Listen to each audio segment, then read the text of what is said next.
الحمد لله وكفى وسلام على عباده الذين اصطفى أما بعد فعن يعيش بن طخفة بن قيس الغفاري قال كان أبي من أصحاب الصفة فقال رسول الله صلى الله عليه وسلم انطلقوا بنا إلى بيت عائشة رضي الله عنها فانطلقنا فقال يا عائشة أطعمينا فجاءت بحشيشة فأكلنا ثم قال يا عائشة أطعمينا فجاءت بحيسة مثل القطاة فأكلنا ثم قال يا عائشة اسقينا فجاءت بعث من لبن فشربنا إلى آخر الحديث رواه ابو داود۔ حضرت یعیش بن طخفہ بن قیس الغفاری فرماتے ہیں کہ میرے والد اصحاب صفہ میں سے تھے، پس نبی کریم صلی اللہ علیہ وسلم نے ارشاد فرمایا کہ چلو ہمارے ساتھ عائشہ کے گھر کی طرف۔ پس ہم چلے۔ آپ نے فرمایا کہ اے عائشہ ہمیں کچھ کھلاؤ، تو وہ ایک کھانا لے کر آئیں، ہم نے وہ کھا لیا۔ پھر دوبارہ آپ نے فرمایا کہ عائشہ ہمیں اور کھلاؤ، تو وہ کچھ اور لے کر آئیں، وہ بھی بہت تھوڑا سا تھا، ہم نے وہ کھا لیا۔ پھر آپ نے فرمایا کہ اے عائشہ ہمیں کچھ پلاؤ، تو وہ ایک برتن لے کر آئیں دودھ کا، پس ہم نے اس میں سے پیا۔ پھر آپ نے فرمایا کہ اے عائشہ ہمیں اور پلاؤ، پھر وہ ایک اور چھوٹا برتن لائیں، ہم نے اس میں سے بھی پیا۔ پھر فرمایا کہ اگر چاہو تو تم سو جاؤ اور چاہو تو دوبارہ مسجد چلے جاؤ۔ وہ فرماتے ہیں کہ اس دوران کہ میں مسجد میں لیٹا ہوا تھا، اپنے پیٹ کے درد کی وجہ سے پیٹ کے بل اچانک ایک شخصیت مجھے اپنے پیر سے ہلا رہی تھیں اور فرمایا کہ یہ لیٹنے کا طریقہ ایسا ہے کہ اللہ اس کو پسند نہیں کرتے۔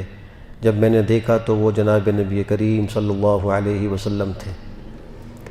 اس طویل حدیث میں سونے کا ایک ادب یہ معلوم ہوا کہ انسان کو الٹا لیٹ کر نہیں سونا چاہیے۔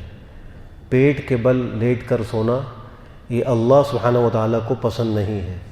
بہت سے نوجوان ان کی عادت یہی ہوتی ہے کہ وہ الٹے لیٹ کر سوتے ہیں۔ یہ طریقہ سنت کے بھی خلاف ہے اور اللہ کو غصہ دلانے والا طریقہ ہے۔ کوئی عذر کسی کا ہے اور ڈاکٹر نے بتلایا ہے کہ آپ کو اس طرح سونا ہے تو وہ مجبور ہے۔ عام حالات کے اندر پیٹ کے بل سونا یہ آداب نوم کے بھی خلاف ہے۔ نیند کا ایک ادب یہ بھی ہے کہ انسان جس جگہ سو رہا ہے وہ ضرور یہ دیکھ لے کہ وہاں اس کو کوئی نقصان نہ پہنچے۔ مثال کے طور پر گرمیوں کے زمانے میں چھتوں پر بعض لوگ سوتے ہیں، اگر اس چھت پر کوئی منڈیر بنی ہوئی نہ ہو تو فرمایا کہ ایسی جگہ سونے والا وہ اپنا خود ذمہ دار ہے، ہم اس کے ذمہ دار نہیں۔ یعنی کروٹ لینے کی وجہ سے اگر وہ خدا نہ خواستہ نیچے گر جائے، یا رات کو نیند میں کسی کو چلنے کی بیماری ہے اور وہ چل کر نیچے گر جائے، تو اللہ کے نبی فرما رہے ہیں کہ میں اس سے بری ذمہ ہوں، میرا اس سے کوئی تعلق نہیں۔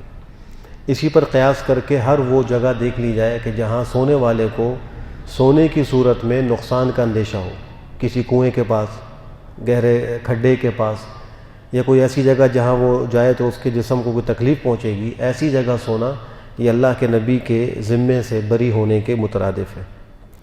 سونے کا ایک ادب یہ بھی ہے کہ انسان پاک ہو کر سوئے، وضو کر کے سوئے، طہارت کی حالت میں سوئے۔ حدیث میں فرمایا کہ جو شخص رات کو سوتا ہے ذکر کر کے پاکی کی حالت میں، پھر رات کو اس کی آنکھ کھلتی ہے اور وہ اللہ سے دنیا آخرت کی بھلائی کا سوال کرتا ہے تو اللہ اس کو ضرور عطا فرماتے ہیں۔ یہ اس کے لیے کہ جو رات کو طہارت اور پاکی کی حالت میں سوئے اور ذکر کر کے سوئے۔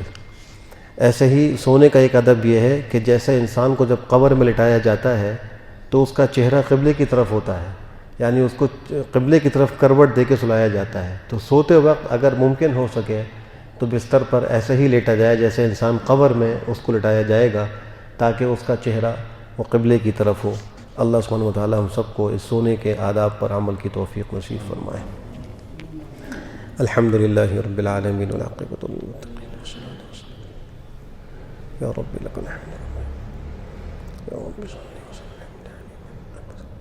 وسلم